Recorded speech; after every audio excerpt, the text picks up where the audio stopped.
Hello student, मैं रमाकांत स्वागत करता हूं आज की इस वीडियो में, जिसमें हम CHS entrance exam class 9th का पेपर देखने वाले हैं। अगर जो आप लोगों ने इसका पहला पार्ट नहीं देखा तो देख लीजिएगा, जिसमें हिंदी, अंग्रेजी और जो है विज्ञान और सामाजिक विज्ञान का पेपर सॉल्व करा दिया गया। ये सब क्वेश्चन पिछली क्लास में सॉल्व कर दिया गया है। ठीक है, अगर जो वो वीडियो आप लोगों ने नहीं देखा तो देख लीजिएगा। ये सब क्वेश्चन का आंसर आपको चाहिए तो बेसिकली आज की इस वीडियो में हम गणित से सॉल्व करने वाले हैं। तो देखिए, गणित का पहला क्वेश्चन इधर दिया गया है, इसको हमें सॉल्व करना है। जिन विद्यार्थियों को आएगा वो इसका आंसर कमेंट करते रहेंगे और बताते रहेंगे, और जिनको नहीं आएगा वो ध्यान से समझेंगे। अगर जो प्रीवियस वीडियो आपने नहीं देखा तो देख लीजिएगा, जिससे आपको एग्जाम में बहुत ज़्यादा बेनिफिट मिलेगा और आप एकदम अच्छे से सभी क्वेश्चन को सॉल्व कर पाएंगे। जिन विद्यार्थियों को आएगा आंसर वो कमेंट करके बताते रहेंगे, और जिनको नहीं आएगा वो ध्यान से सभी क्वेश्चन को समझेंगे और देखेंगे। तो चलिए हम लोग पहला क्वेश्चन देखते हैं। देखिए, पहले क्वेश्चन में क्या कह रहा है। 7 मीटर व्यास वाले पाइप में से 2 मीटर पर सेकंड के वेग से जल प्रवाहित होता है। जल का प्रवाह लीटर मिनट में है, मतलब जल का प्रवाह जो है लीटर प्रति मिनट में ज्ञात करना है। तो इस क्वेश्चन को कैसे सॉल्व करेंगे। सबसे पहले जो दिया गया है इसका व्यास, यहाँ से हम रेडियस निकालेंगे, और रेडियस किस टर्म में निकालेंगे, यहाँ दिया गया है मीटर, तो मीटर टर्म में निकालेंगे। ठीक है, तो रेडियस का फार्मूला होता है क्या, त्रिज्या बराबर होता है क्या, व्यास का आधा होता है, तो कितना हो जाएगा 7/2। ठीक है, व्यास दिया गया है 7, तो त्रिज्या कितना हो जाएगा 7/2। ये दिया गया है सेंटीमीटर में, अगर जो मिनट में कन्वर्ट करेंगे तो कितना हो जाएगा 7/200। ठीक है, क्योंकि 1 मीटर बराबर होता है 100 सेंटीमीटर। ठीक है, अब यहाँ से हम क्या निकालेंगे, इसकी एच निकालेंगे। ठीक है, जैसे दिया गया है एच बराबर कितना दिया गया है, यहाँ से 2 मीटर पर सेकंड दिया गया है, तो इसको हम कन्वर्ट करेंगे मीटर पर मिनट में, क्योंकि हमें मीटर पर मिनट में लाना है। तो एच इक्वल टू यहाँ से कितना हो जाएगा 2 × 60। ठीक है, क्योंकि 1 मिनट में 60 सेकंड हो जाते हैं। ठीक है, तो यहाँ हो जाएगा मीटर पर मिनट में। ठीक है, यहाँ से क्या मिल गया, हमें एच मिल गया। अब क्या करेंगे, हम यहाँ से इसका आयतन निकालेंगे। ठीक है, तो आयतन किस प्रकार का यहाँ होगा, तो यहाँ होगा बेलन वाला आयतन। ठीक है, चलिए इसको निकालते हैं हम। तो बेलन का आयतन क्या होता है, πr² H। ठीक है, अब सभी का मान रखना है, उसके बाद में सॉल्व करेंगे तो जो आएगा वही हमारा आंसर हो जाएगा। ठीक है, तो इसको हम साइड में कर रहे हैं, उसके बाद में इस क्वेश्चन को आराम से नीचे इसको सॉल्व करेंगे। ठीक है, तो यहाँ देखिए हो गया ये। अब क्या करेंगे, फार्मूले पर रखते जाएंगे, तो क्या हो जाएगा, यहाँ देखिए पाई का मान हो जाएगा 22/7। ठीक है, आर की वैल्यू कितनी दी गई है 7, कितना दिया गया 7/200, तो कितना हो जाएगा, आर का स्क्वायर दिया गया तो कितना लिखेंगे हम 7/200। उसके बाद में फिर से कितना लिख देंगे 7/200। ठीक है, उसके बाद में एच की वैल्यू कितनी दी आई है, तो एच की वैल्यू आई है 6 × 12, यानी कि डायरेक्ट हो जाएगा ये 120। ठीक है, अब जो जिससे कटेगा उसको काट देंगे, तो देखिए यहाँ से 1 0 से 1 0 कटेगा ये वाला, इसके बाद में 7 से 1 7 कट जाएगा। ठीक है, तो बचेगा क्या, बचेगा 22, उसके बाद में गुणे में कितना 7, उसके बाद में गुणे में कितना 12, और बटे में कितना हो जाएगा, यहाँ से देखिए बटे में करेंगे तो यहाँ से कितना आ जाएगा 2 दूना 4, उसके बाद में कितना हो जाएगा 1 2 3 0 हो जाएगा। ठीक है, जब इसको सॉल्व करेंगे तो जो आएगा वही हमारा आंसर हो जाएगा। ठीक है, तो इसको सॉल्व करने पर कितना आएगा, ये आएगा 4 2 6, यानी कि 462। तो किस ऑप्शन में दिया गया है, ये पहले ऑप्शन में दिया गया है, तो पहला ऑप्शन सही हो जाएगा। ठीक है, इसका गुणा भाग आप लोग कर लीजिएगा, क्योंकि ज़्यादा कुछ नहीं करना, बस गुणा करना है। आप लोग करेंगे आसानी से, सब कट पिट के वही आ जाएगा आंसर। ठीक है, तो इसको हम एक बार नीचे कर रहे हैं, आप एक बार फिर से इसको ध्यान से देख लीजिएगा, यहाँ से सॉल्व किया गया है ये क्वेश्चन पूरा। ठीक है, अब देखते हैं हम दूसरा क्वेश्चन। इधर देखिए दूसरा क्वेश्चन। ठीक है, 42 नंबर क्वेश्चन गणित का है। एक मीनार का शिखर का उन्नयन कोण कितना दिया गया है, 30 दिया गया है, 30 डिग्री। उसके बाद में ऊंचाई कितनी दी गई है, 30 दी गई है। तो मीनार का 36 दूरी कैसे ज्ञात करेंगे, इसको पूछा है। ठीक है, तो सबसे पहले हमें बनाना पड़ेगा क्या, एक मीनार बनाना पड़ेगा। ठीक है, तो चलिए हम बनाते हैं मीनार। ठीक है, मीनार कैसा होता है, ऐसे एकदम सीधा सीधा होता है। ठीक है, ये हो जाएगा मीनार आपका।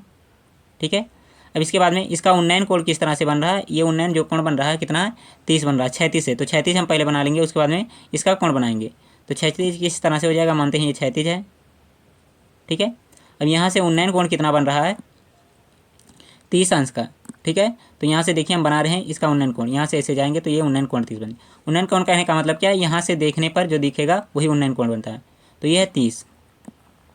इसके बाद में क्या कह रहा है, इसकी ऊंचाई जो दी गई है ये 30 है, तो यहाँ से जो इस पॉइंट से लेकर के इस पॉइंट तक की दूरी जो है यही हमें ज्ञात करना है। मानते हैं ये दूरी कितना है, x है। ठीक है, अब कौन सा फार्मूला लगाएंगे, यहाँ टेग्नोमेट्री का फार्मूला लगाएंगे हम, उसके बाद में इसको सॉल्व कर लेंगे। ठीक है। तो देखिए इसमें क्या दिया गया है, लंब दिया गया है और आधार दिया गया है।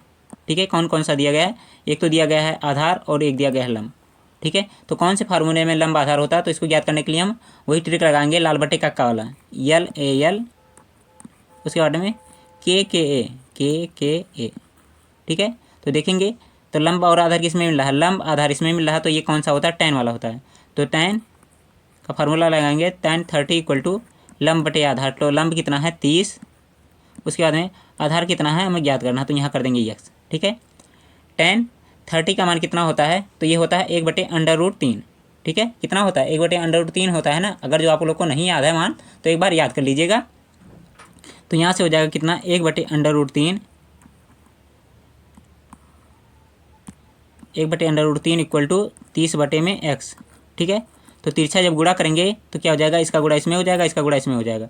तो x बराबर कितना हो जाएगा यहाँ से 30/√3। तो कौन से ऑप्शन में दिया गया है, जो दिया होगा वही ऑप्शन सही हो जाएगा। तो कौन सा सही है जल्दी से बताइए आप लोग। तो यहाँ से हो जाएगा चौथा ऑप्शन। ठीक है बच्चों, इसके बाद में देखेंगे हम 43 नंबर क्वेश्चन। इसको हम मिटा रहे हैं। देखिए इस क्वेश्चन को बताइए, जिनको आएगा वो मुझसे पहले बताने की कोशिश करेंगे। दिया गया है ये समीकरण दिया गया है, उसके बाद में कह रहा है इसका गुणनखंड करेंगे तो कौन सा इसमें से ऑप्शन सही हो जाएगा। ठीक है, तो इस तरह के जब क्वेश्चन रहेंगे तो सबसे पहला काम करेंगे हम ऑप्शन से चेक करना स्टार्ट करेंगे। तो पहला ऑप्शन दिया गया है उसी से हम उठाना स्टार्ट कर रहे हैं। जैसे दिया गया x+1। ठीक है, तो यहाँ से पक्षांतर करेंगे तो x बराबर कितना आ जाएगा -1। ठीक है, -1 इसमें पुट करेंगे। उसके बाद में देखेंगे अगर जो 0 आ जाएगा तो ये वाला गुणनखंड हो जाएगा। उसके बाद में अगला पुट करेंगे तो ये 0 हो गया तो ये भी गुणनखंड, ये पुट करेंगे ये आएगा 0 तो ये भी हो जाएगा। ठीक है, तो सबको अलग अलग तरह से पुट करके देखना पड़ेगा हमको।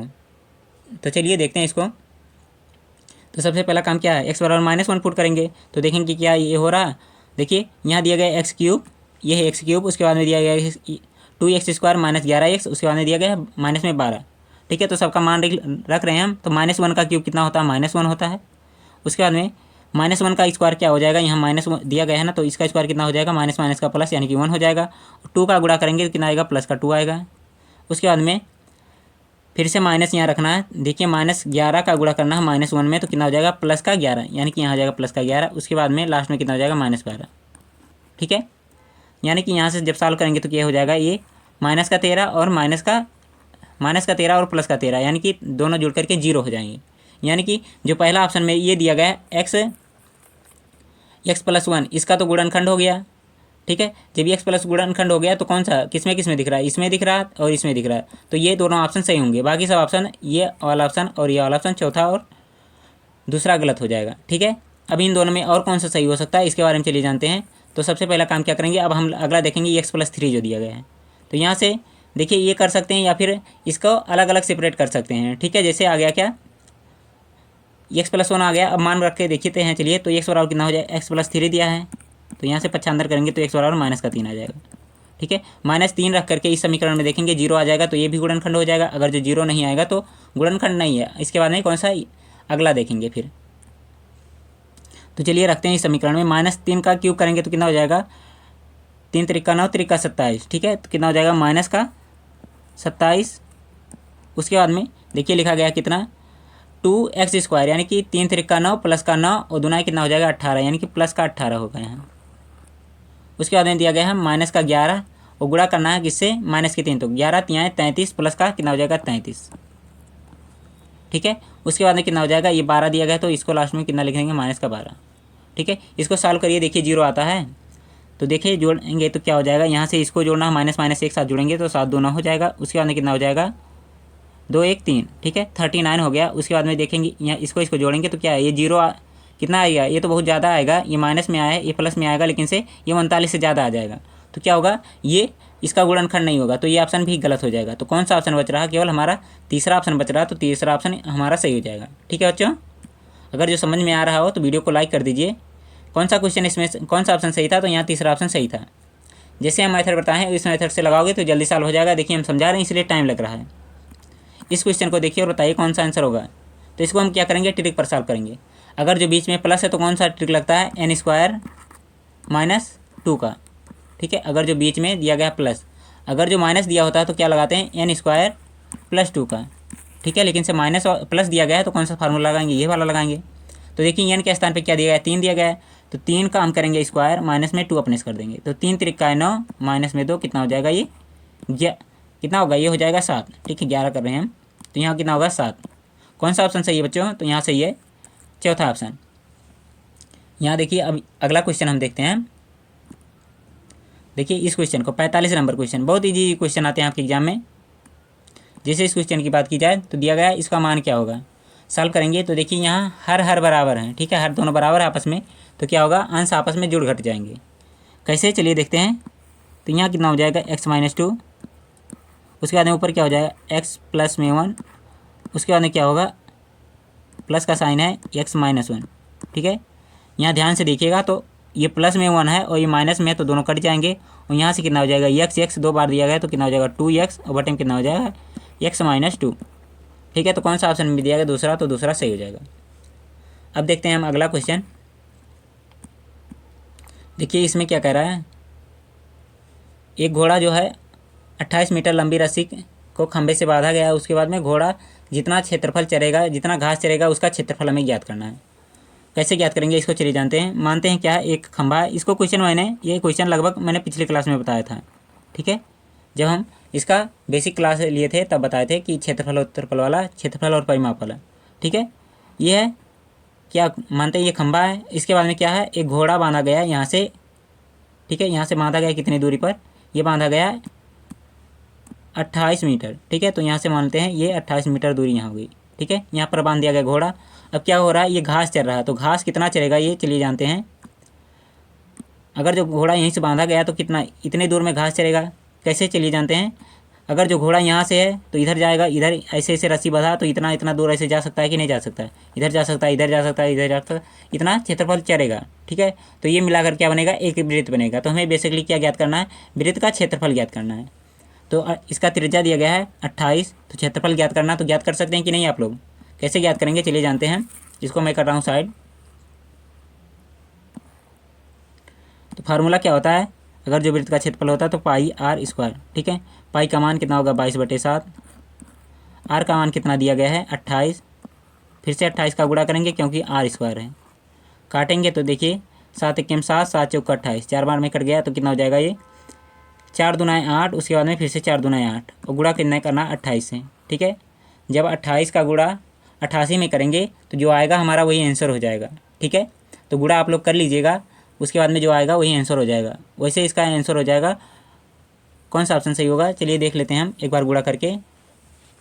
तो यहाँ पर सही हो जाएगा आपका तीसरा ऑप्शन। ठीक है, 2464। ठीक है, गुणा करेंगे तो यही आएगा।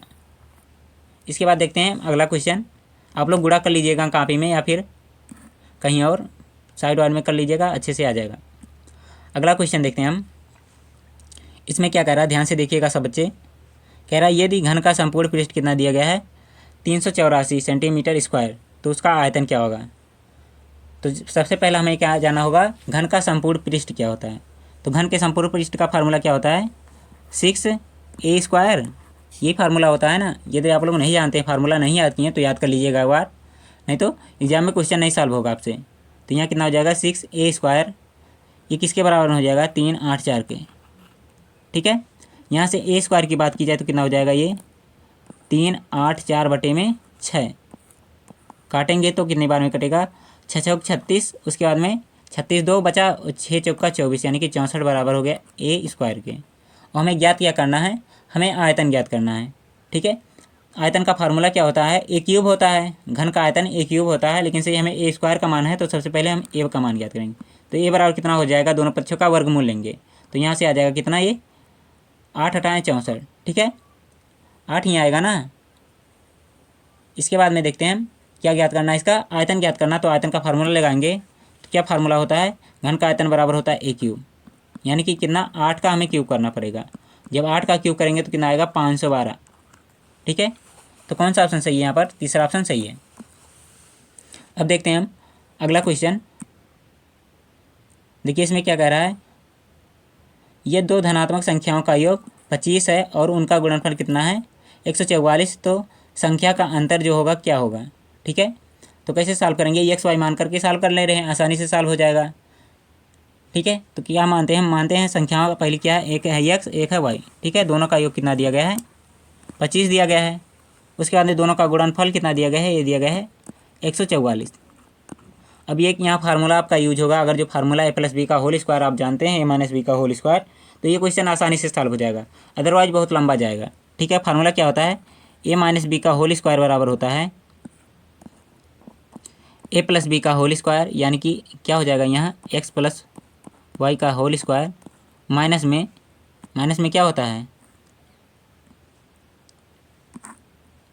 माइनस में हो जाता है 4xy।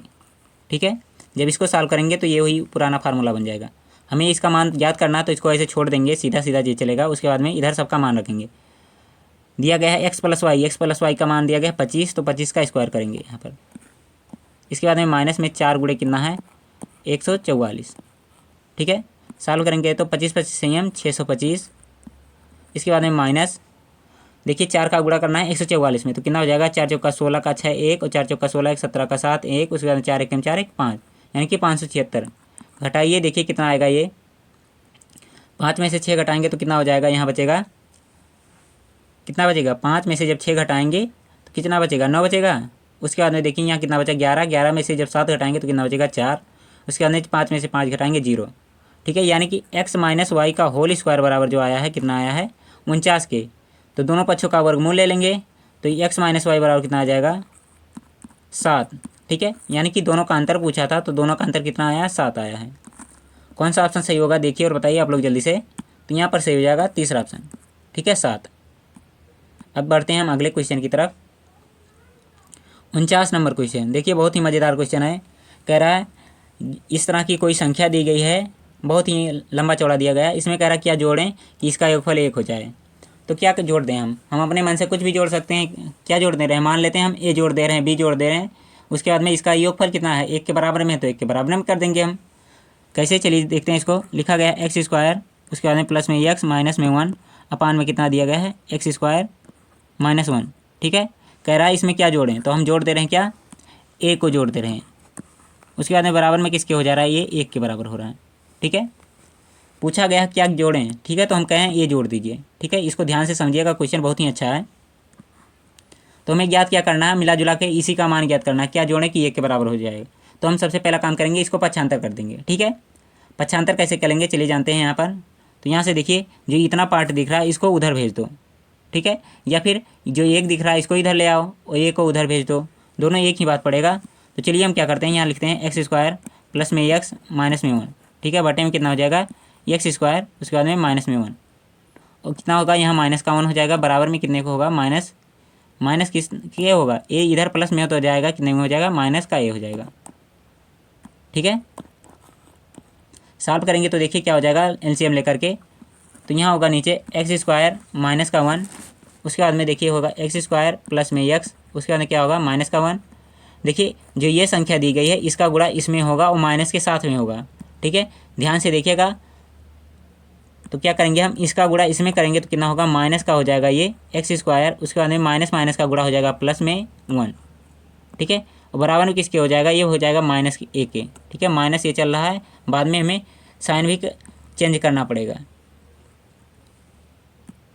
ध्यान से देखिए, इसको क्या कर सकते हैं आगे, ये प्लस में है और ये माइनस में, तो ये दोनों कट जाएंगे। ये माइनस में ये प्लस में कट जाएगा, तो क्या होगा एक्स बटे में कितना माइनस में नहीं प्लस में आया है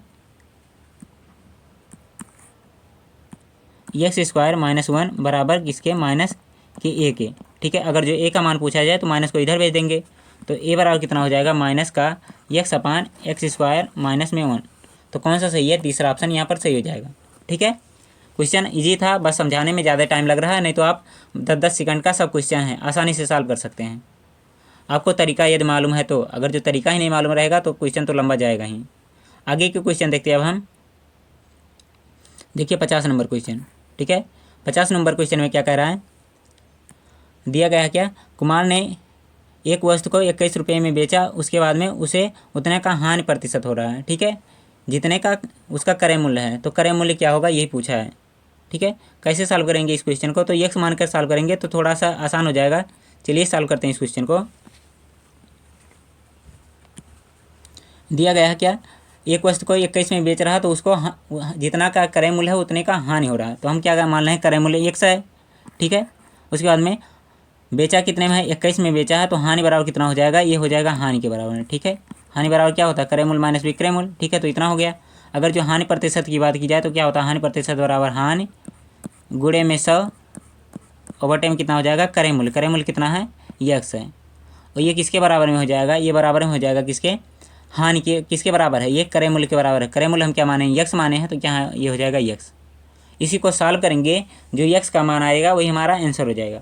तो चलिए देखते हैं, यहाँ हो जाएगा यक्स माइनस 21 इंटू में कितना 100 बराबर में एक्स स्क्वायर के। ठीक है, गुणा करेंगे तो कितना हो जाएगा 100x माइनस में 2100 बराबर में किसके, एक्स स्क्वायर के। अब दिया गया है गुणनखंड करने के लिए। ठीक है, तो क्या होगा, ये एक्स स्क्वायर माइनस में 100x, उसके बाद में माइनस में कितना 2100 बराबर में 0 के। ठीक है, तो यहाँ से कितनी बार में तोड़ेंगे तो ये पूरा पूरा हो जाएगा। ठीक है, तो 7 3 10 होता है, 7 3 21, यानी कि कितना हो जाएगा ये पूरा पूरा। देखिए ध्यान से, एक्स स्क्वायर माइनस में 70x माइनस में 30x माइनस में 2100। ठीक है, बराबर में किसके हो जाएगा, 0 के हो जाएगा। तो यहाँ से क्या करेंगे, एक्स कामन कर लेंगे तो एक्स माइनस 70 होगा। उसके बाद में माइनस में 30 कामन करेंगे तो क्या हो जाएगा, एक्स माइनस कितना होगा, 70 होगा। ठीक है, तो यहाँ से कितना होगा, 2 आंसर इसका आएगा, लगभग कितना आएगा, एक आएगा एक्स माइनस 30, उसके बाद में कितना हो जाएगा एक्स माइनस 70। ठीक है, तो यहाँ से कितना हो गया, एक तो आएगा 70, एक आएगा 30। ठीक है, तो कौन से ऑप्शन में दिया गया वही ऑप्शन सही हो जाएगा, 30 और 70। ठीक है, तो यहाँ पर सही हो जाएगा चौथा ऑप्शन। ठीक है, ये क्वेश्चन थोड़ा सा मज़ेदार था, समझने लायक था, तो समझ में आया होगा तो बहुत अच्छा है। अगर जो नहीं समझ में आया तो एक बार दोबारा देख लीजिएगा वीडियो को। इसको मिटा रहे हैं अब हम। इसके बाद देखते हैं हम 51 नंबर क्वेश्चन। ठीक है, 51 नंबर क्वेश्चन में क्या कह रहा है, पिता और पुत्र की आयु का जो योगफल है कितना, 65 है। मान लेते हैं पिता क्या फादर है, उसके बाद में क्या पुत्र को मान लें सन। दोनों का योग कितना है, आयु का योग ये है 65 है। उसके बाद में दोनों की आयु का अंतर जो है 50, दोनों क्या लिखा गया, तथा आयु का अंतर का दोगुना 50 वर्ष है। ठीक है, दोनों का आयु का अंतर कितना हो जाएगा, यह माइनस यस कर दीजिए, उसके बाद में क्या हो जाएगा, इसका दोगुना कर दीजिए। ये किसके बराबर में है, 50 के बराबर में, 50 वर्ष के बराबर है। ठीक है, तो यहाँ से पक्षांतर करके इसको सॉल्व करेंगे एक लाइन में, तो देखिए ये क्या हो जाएगा, यहाँ ध्यान से समझिएगा, ये जो 2 है इधर गुणे में है, इधर आकर के भाग में हो जाएगा। ठीक है, तो इसको भाग में कर दे रहे हैं, यहाँ बटे में 2 हो जाएगा। इसको काटेंगे तो 25 बार में पूरा पूरा कट जाएगा। ठीक है, अगर जो इस समीकरण को दोनों को सॉल्व करें तो क्या होगा, देखिए ध्यान से, यस से तो यस कट जाएगा, यानी कि यहाँ हो जाएगा 2f इक्वल टू, दोनों को ऐड कर दीजिए तो 5 5 10 का 0 1, उसके बाद में 6 2 8 1 90। ठीक है, यह बराबर कितना हो जाएगा 45। और मैं पूछा क्या था, फादर का पूछा था, तो यह मतलब फादर यानी कि 45 वर्ष। ऑप्शन नंबर पहला सही हो जाएगा इसका। इसके बाद देखते हैं हम अगला क्वेश्चन। इसको देखिए और बताइए कौन सा आंसर सही होगा इसका। कह रहा 2 प्राकृतिक संख्याओं के वर्गों का अंतर कितना है, 45 है। उसके बाद में कह रहा छोटी संख्या का वर्ग बड़ी संख्या के 4 गुना, तो छोटी संख्या क्या होगी। क्वेश्चन थोड़ा मज़ेदार है, इसको सॉल्व करने में बहुत मज़ा आएगा। चलिए सॉल्व करते हैं इसको। क्या दिया गया है, 2 संख्याएं, एक को मान लेते हैं हम क्या है, यक्स है, एक को मान लेते हैं वाई। ठीक है, यक्स हो गया, एक हो गया वाई, दोनों के वर्ग का जब स्क्वायर यानी कि करते हैं तो कितना हो जा रहा है, अंतर इसका 45 हो जा रहा है। इसके बाद में कह रहा छोटी संख्या का वर्ग, छोटी संख्या कौन है, ये छोटी है कि ये छोटी है, तो कहोगे ये छोटी है। क्यों, क्योंकि बड़ी में से हमेशा छोटी घटाएंगे तभी हमारा ये 45 आएगा। ठीक है, तो छोटी कौन हो जाएगा, वाई हो जाएगा। तो इसका स्क्वायर जब कर रहे हैं तो ये 4 गुने के बराबर है, यानी कि यहाँ से हो जाएगा 4x के बराबर।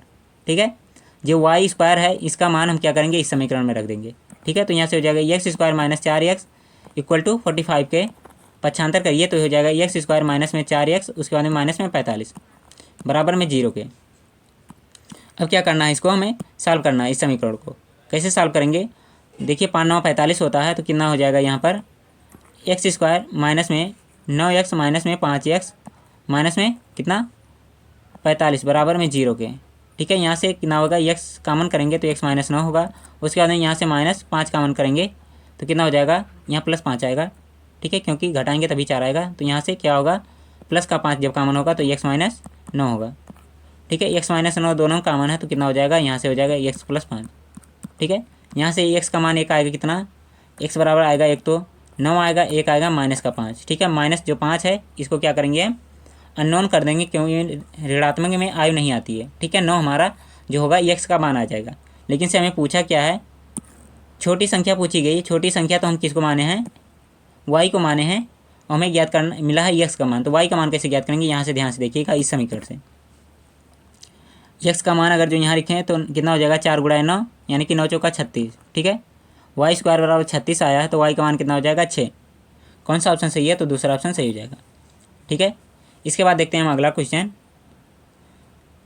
ठीक है, इस क्वेश्चन को देखिए और बताइए इसका आंसर क्या हो जाएगा। ठीक है, क्या दिया गया है यहाँ पर 54 नंबर क्वेश्चन में। कह रहा है एक दुकानदार 10 रुपये में कितना 11 संतरे खरीदता है और 11 रुपये में 10 संतरे खरीद के हिसाब से बेचता है, तो उसे कितने प्रतिशत का लाभ हुआ। ठीक है, इस क्वेश्चन को बहुत आसानी से सॉल्व कर सकते हैं हम। कैसे, सबसे पहले क्या काम करेंगे, हम एक संतरे का क्रय मूल्य निकालेंगे, उसके बाद में एक संतरे का विक्रय मूल्य ज्ञात करेंगे। ठीक है, उसके बाद में पता चल जाएगा लाभ हुआ है या हानि हुआ है, वहाँ से हम इस क्वेश्चन को आसानी से सॉल्व कर सकते हैं। ठीक है, अगर जो हम पूछें एक संतरे का मूल्य कितना हुआ तो क्या कहोगे कितना हो जाएगा, एक संतरे का मूल्य 10/11। ठीक है, क्यों, कैसे, यहाँ से ध्यान से देखिएगा। दिया गया क्या, 10 रुपये में 11 संतरे मिलते हैं। ठीक है, 10 रुपया आप लेकर गए थे बाजार, तो कितना इसमें 11 संतरा मिला। ठीक है, अगर जो हम पूछें एक संतरे का मूल्य कितना हो जाएगा, तो कहोगे इसमें भाग दे दीजिए, तो 10/11 हो जाएगा। ठीक है, ये क्या हो गया, ये क्रय मूल्य हो गया। ठीक है, उसके बाद में अगर जो विक्रय मूल्य की चर्चा की जाए तो विक्रय मूल्य क्या होगा, ध्यान से देखिएगा इधर। विक्रय मूल्य कितना होगा, ये तो हो गया था क्रय मूल्य, और विक्रय मूल्य क्या हो जाएगा, क्या हो, 11 रुपये में 10 संतरे खरीदता है, तो एक संतरे का मूल्य कितना हो जाएगा, यहाँ से 11/10। ठीक है, कितना हो जाएगा, विक्रय मूल्य जो होगा 11/10। ठीक है, अब देखिए एक संतरा जो खरीद रहा है, इतने खरीद रहा है, इतने बेच रहा है। ठीक है, तो इसको क्या होगा, लाभ होगा या हानि होगा, तो क्या होगा, लाभ होगा। जैसे 11/10 और 10/11 लिखा गया, उसके बाद में 11/10, तो कहोगे कौन बड़ा है, तो कहोगे ये बड़ा है। ठीक है, जब विक्रय मूल्य हम ज़्यादा में बेच रहे हैं तो हमें लाभ होगा, जाहिर सी बात है। तो लाभ प्रतिशत वाला फार्मूला लगाएंगे, उसके बाद में इसका आंसर आ जाएगा। ठीक है, तो लाभ प्रतिशत बराबर क्या होता है, लाभ गुणे 100 क्रय मूल्य। तो लाभ कितना हो जाएगा, दोनों का अंतर हो जाएगा, वही हमारा लाभ हो जाएगा। तो सबसे पहले निकालेंगे हम लाभ। ठीक है, तो लाभ कितना हो जाएगा, यहाँ पर विक्रय मूल्य माइनस क्रय मूल्य, यानी कि 11/100 11/10 माइनस 10/11। ठीक है, इसका जब एलसीएम लेकर सॉल्व करेंगे तो क्या हो जाएगा, यह 11 हमारा 110, इधर कितना हो जाएगा 11 हमारा 121, और माइनस में कितना हो जाएगा 100। ठीक है, जब सॉल्व करोगे कितना आएगा 21/100। ठीक है, ये तो इतने का लाभ हो गया। ठीक है, और लाभ प्रतिशत का फार्मूला लगाइए, उसके बाद में इसका आंसर आ जाएगा। लाभ प्रतिशत बराबर होता है लाभ, उसके बाद में गुणे 100, और बटे में कितना होता है क्रय मूल्य। ठीक है, क्रय मूल्य कितना आया है, यहाँ ऊपर देखेंगे तो दिया गया क्रय मूल्य कितना 10/11। ठीक है, और कितना है 10/11। ठीक है, इस 100 से ये 100 तो कट जाएगा। यहाँ देखिए कितना बचा है, 21 बचा है, उसके बाद में 10 बचा है, और कितना बचा है 11 बचा है। ठीक है, तो कैसे सॉल्व करेंगे, इसको ध्यान से देखिएगा। यहाँ से हो जाएगा, ये लिखा 21, उसके बाद में डिवाइड का, सबके डिवाइड का चिन्ह लगा है, कितना 10/11। ठीक है, इसको उल्टा करेंगे तो कितना हो जाएगा 21 गुणे में 11/10। ठीक है, जब इसको सॉल्व करेंगे तो जो आएगा हमारा वही आंसर हो जाएगा। ठीक है, तो चलिए सॉल्व कर लेते हैं इसको। तो यहाँ से देखिए ये डायरेक्ट भाग नहीं दे सकते हैं, तो कितना हो जाएगा, ये लगभग ये काटेंगे तो कितना एक बार में कट सकता है। तो दशमलव में आंसर नहीं आ रहा है, तो कितना हो जाएगा, इसको मान सकते हैं हम कि 11/10 को क्या मान सकते हैं, केवल एक मान सकते हैं, 1 दशमलव समथिंग जाएगा। उसके बाद में 21 में जब गुणा करेंगे तो 21 दशमलव समथिंग आएगा। ठीक है, तो इसका आंसर कितना हो जाएगा, 21 ही हो जाएगा। तो कौन से ऑप्शन में दिया गया है, देख लीजिए एक बार। 21 कहाँ दिया था, यहाँ दिया गया है। ठीक है, लास्ट वाले ऑप्शन में, तो चौथा ऑप्शन इसका सही हो जाएगा। ठीक है बच्चों, अब देखेंगे हम क्या अगला क्वेश्चन। ठीक है, अगले क्वेश्चन में चलिए चलते हैं और देखते हैं क्या हो जाएगा इसका आंसर।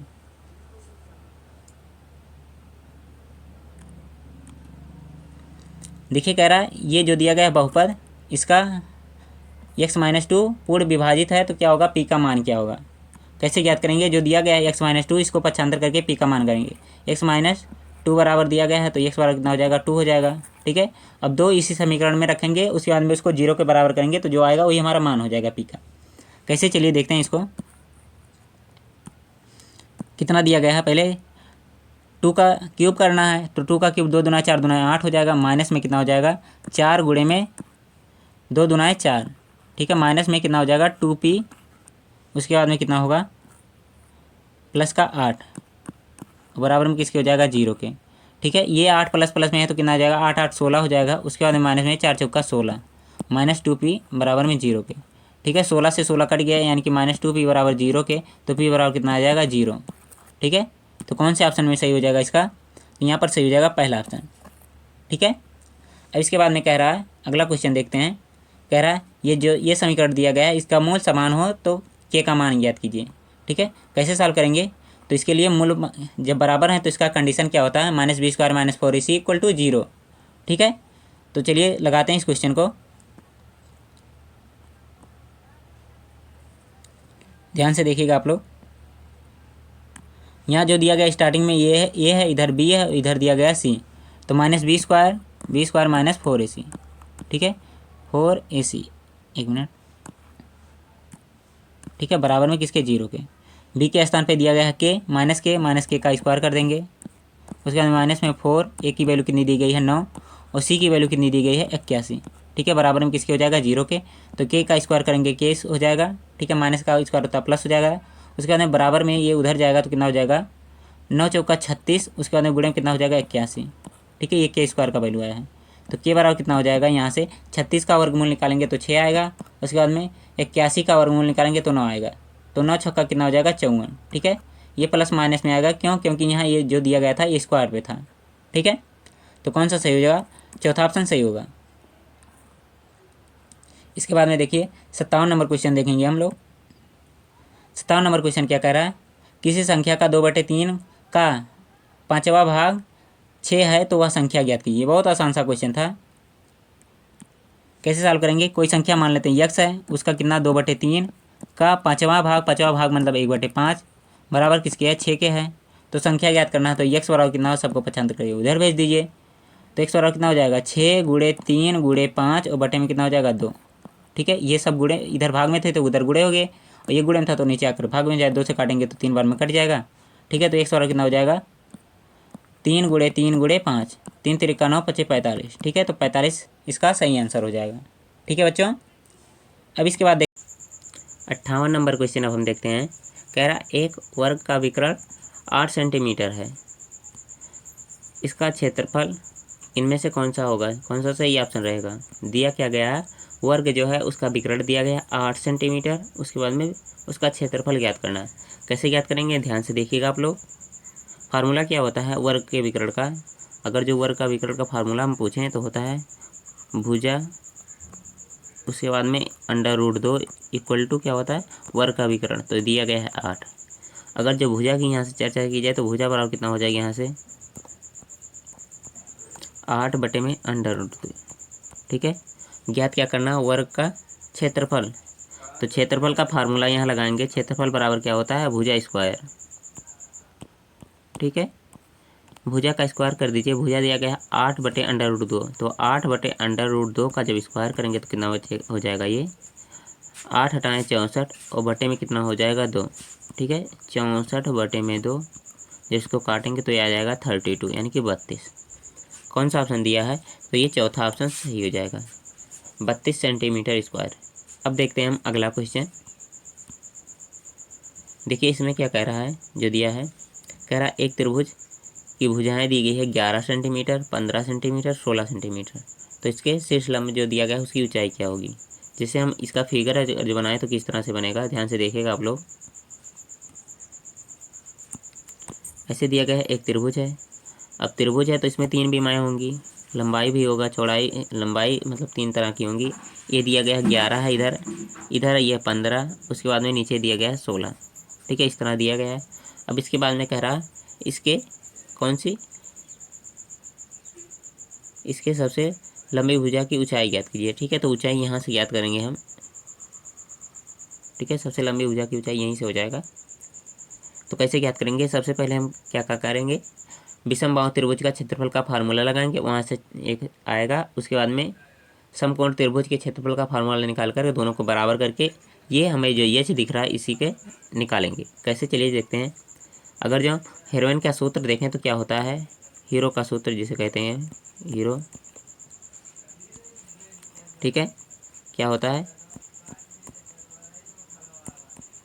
फार्मूला होता है √में यस, उसके बाद में क्या होता है एस माइनस ए, उसके बाद में होता है एस माइनस बी, उसके बाद में एस माइनस सी। ठीक है, ये तो फार्मूला होता है। अब यहाँ से एक क्षेत्रफल निकलेगा। ठीक है, यस की वैल्यू क्या होती है, सभी भुजाओं को हम जोड़ लेते हैं, वो यस का माना जाता है। ठीक है, तो यहाँ से क्या निकलेगा, कुछ क्षेत्रफल निकलेगा इस तरह से। ठीक है, सेंटीमीटर स्क्वायर में निकलेगा। इसके बाद में एक फार्मूला और लगाएंगे, कौन सा, समकोण त्रिभुज का क्षेत्रफल का फार्मूला। तो यहाँ वो क्या होता है, 1/2 आधार गुणे ऊंचाई, तो आधार दिया गया 16, ऊंचाई कितना है एच है। ठीक है, एक क्षेत्रफल ये है और एक क्षेत्रफल यहाँ से निकलेगा, दोनों क्या करेंगे आपस में बराबर कर देंगे। ठीक है, जैसे इधर वाला कुछ आएगा तो यहाँ रखेंगे, फिर पक्षांतर करके एच का यहाँ से मान निकालेंगे। ठीक है, तो थोड़ा लंबा कैलकुलेशन आप लोग कर लीजिएगा एक बार। इसके बाद देखते हैं हम 60 नंबर क्वेश्चन। ठीक है, 60 नंबर कह रहा है इसमें कौन सी माध्यिका होगी। तो सबसे पहला काम क्या होगा माध्यिका ज्ञात करने का, हम सभी को सही क्रम में लिखेंगे। ठीक है, जैसे 31 लिखा है तो 31 पहले लिख दीजिए। उसके बाद में देखेंगे 31 कहीं और दिख रहा है, 31 कहीं और नहीं दिख रहा है। उसके बाद में 32 ढूंढिए, 32 देखते हैं कहीं लिखा है। देखिए 32 कहीं दिख रहा है, 32 दिखेगा तो हम उसको लिखेंगे, 32 नहीं दिख रहा है। 33 यहाँ दिया गया है तो 33 को लिख देंगे ये। ठीक है, इसके बाद में देखेंगे 34। ठीक है, 34 कहीं दिख रहा है, देख लीजिए आप लोग, 34 कहीं नहीं दिख रहा है। ठीक है, इसके बाद में 35 देखिए तो 35 भी कहीं नहीं दिख रहा है। 35 यहाँ है तो 35 को लिखना पड़ेगा। ठीक है, इसके बाद में देखिए 36 कहीं दिख रहा है, देखते जाइएगा, 36 कहीं दिख रहा है, नहीं दिख रहा है तो 36 नहीं लिखेंगे। उसके बाद में कितना 37। ठीक है, 37 देखिए, 37 भी नहीं दिख रहा। 38 भी नहीं है। 39 40 तक नहीं दिख रहा, 41 दिख रहा है तो लिखेंगे इसके बाद 41। इसके बाद में 41 के बाद में कौन सा लिखेंगे, 42 दिखेगा तो 42 लिखेंगे। 42 भी नहीं है, 43 भी नहीं, 44 भी नहीं है, सीधे 45 के बाद में 46 दिया गया। ठीक है, तो 46 यहाँ लिख देंगे। इसके बाद में 46 के बाद में अगली संख्या जो होगी उसको ऐसे सीरियल क्रम में लिखते लिखते चले जाएंगे। ठीक है, उसके बाद में काउंट करेंगे कितनी संख्या है, 1 2 3 4 5 6 7 8 9 10 11 12 13। ठीक है, 13 संख्याएं हैं। तो इसका फार्मूला होता है, जब विषम होता है तो n+1/2 होता है, लेकिन सम रहेगा तो क्या करते हैं n/2 कर देते हैं, विषम रहता है तो n कितना होता है, इसको एक ज़्यादा जोड़ करके कर देते हैं। तो कितना था, 1 2 3 4 5 6 7 8 9 10 11 12 13। तो 13 और 1 कितना हो जाएगा, 14। ठीक है, 13 उसके बाद में प्लस में 1/2, तो 13 1 14/2 यानी कि 7। ठीक है, तो स्टार्टिंग से गिनते जाएंगे, इसमें जो बनाए हम सीरियल क्रम में, जो 7वां होगा वही हमारा आंसर हो जाएगा, पहला दूसरा तीसरा चौथा पाँचवा छठवां सातवां। ठीक है, जो यहाँ पर जो नंबर का क्वेश्चन आएगा वही हमारा आंसर हो जाएगा। ठीक है, जैसे इसको मिटा करके थोड़ा सा एक बार हम और दिखा दें तो आपको कितना हो जाएगा, कहाँ तक लिखे हैं, 46 के लिखे हुए हैं। उसके बाद में 47 कहीं दिख नहीं रहा है तो 47 नहीं लिखेंगे। उसके बाद में 48 नहीं दिख रहा, 48 भी नहीं लिखेंगे। जो जो दिखेगा लिखते जाएंगे, यहाँ क्लियर नहीं हो रहा आप लोग एक बार लिख लीजिएगा, उसके बाद में जो आएगा वही आंसर हो जाएगा। ठीक है, अब इसके बाद में देखते हैं लास्ट क्वेश्चन। कह रहा इसमें से बहुलक कौन सा है। ठीक है, का मॉड क्या होगा, मॉड मतलब जो दिया गया है इसका बहुलक ज्ञात करना। तो कैसे ज्ञात करेंगे, जो सबसे ज़्यादा बार आएगा वही हमारा हो जाएगा। जैसे 9 देखें, 1 बार आया है, 2 3 4 बार 9 आया है। ठीक है, 6 1 2 3, उसके बाद 3 बार 6 आया है, 3 बार 6 आया है। ठीक है, बाकी संख्याएं और सब कम कम दिख रही हैं। ठीक है, तो सबसे ज़्यादा बार कौन आया, 9 आया है, तो इसका आंसर 9 हो जाएगा, पहला ऑप्शन। ठीक है, तो इस तरह से आपको पेपर सॉल्व करना था। आशा है आपको पूरा पेपर समझ में आया होगा। अगर समझ में आया है तो वीडियो को लाइक कर दीजिए। चैनल पर पहली बार आ रहे हैं, चैनल को सब्सक्राइब कर लीजिए, ताकि इस तरह से तैयारी आप कर सकते हैं। आज की वीडियो में बस इतना ही, फिर मिलते हैं हम कल। Bye bye.